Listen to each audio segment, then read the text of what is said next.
एक छोटे से गांव में एक अजीब सी घटना घटी जिसने हर किसी को चौंका कर रख दिया।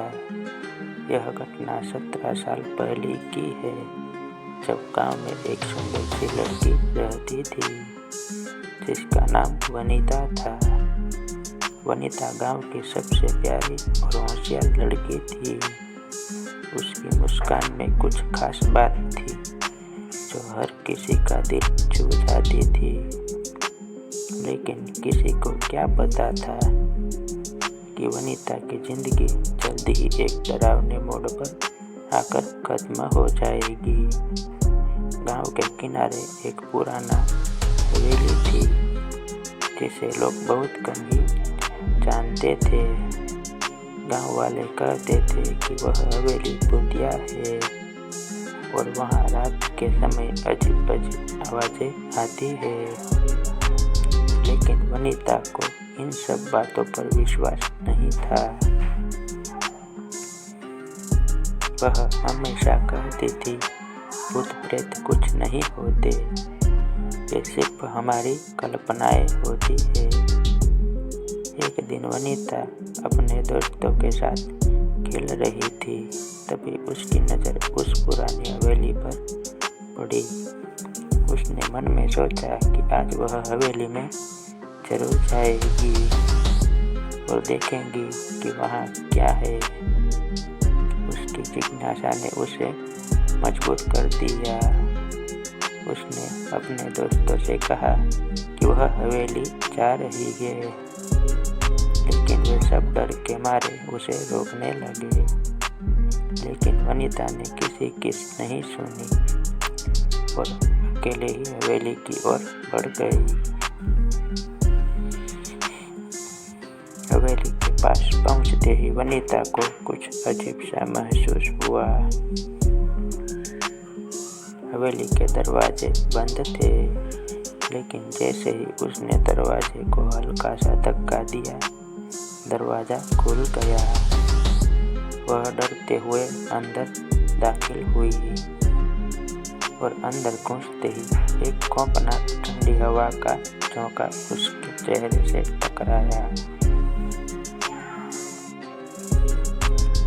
हवेली के अंदर सन्नाटा था, लेकिन तभी उसे किसी के हल्की हल्की हंसी सुनाई दी। वनिता डरते डरते आवाज की दिशा में बढ़ी। वह धीरे धीरे एक कमरे के पास पहुंची जहां से यह आवाज आ रही थी। कमरे के अंदर जाकर उसने देखा तो एक महिला को चलते हुए देखा। उसकी आंखों में दर्द और नफरत का भाव था। वनिता चौंकी और अचानक कमरे का दरवाजा बंद हो गया। महिला की हंसी अब डरावनी चीखों में बदल गई थी।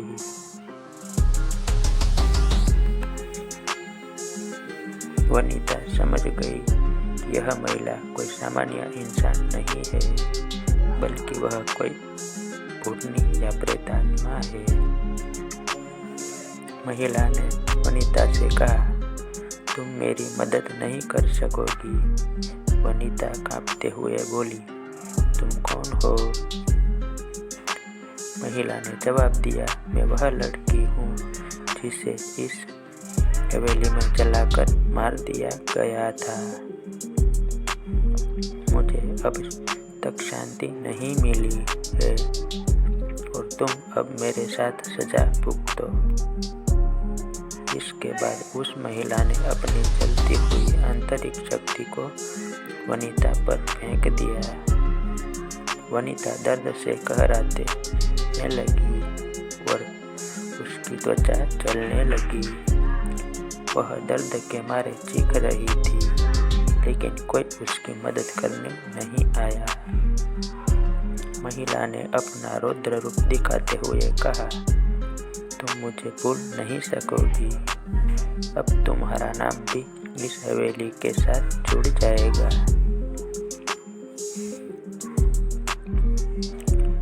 वनिता की चीखें हवेली के अंदर गूंजने लगी। लेकिन बाहर किसी ने नहीं सुनी। जब गांव वाले अगले दिन वहां गए तो उन्होंने देखा कि हवेली से निकलते समय वनिता के शरीर में जले हुए निशान थे। उसकी आंखें खुली थी, लेकिन उसकी आत्मा इस संसार से जा चुकी थी। वनिता के शरीर से एक डरावनी सी महक आ रही थी, जो हवेली के अंदर से ही निकल रही थी। गांव में यह खबर फैल गई और सब लोग डर गए। लोग कहते थे कि वनिता की आत्मा हवेली में फंसी हुई है और जो भी वहां जाएगा उसकी यही हालत होगी। वनिता का नाम अब गांव में एक डरावनी कहानी बनकर रह गया।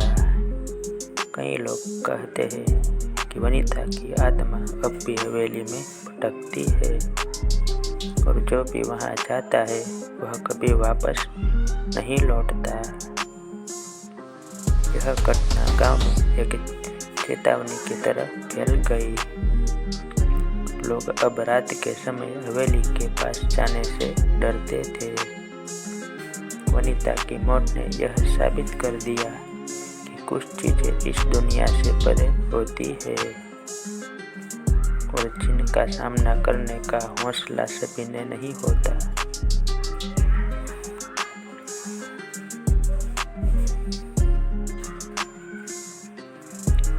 आज भी जब गांव वाले हवेली की तरफ बढ़ते हैं तो वे वनिता की कहानी को याद करते हैं।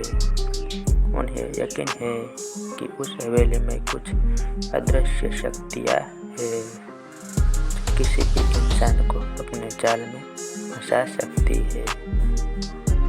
वनिता की आत्मा अब तक वहाँ है और हर रात वह हवेली के भीतर अजीब आवाजें करती है,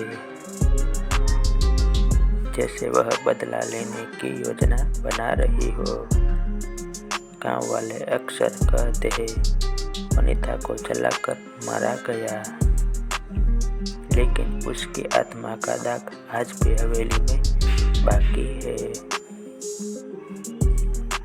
इस घटना ने यह साबित कर दिया कि कभी कभी हमारे डर और कुरीतियों का सामना करना बहुत जरूरी होता है और उन अंधेरे रहस्य को उजागर करना खतरनाक हो सकता है।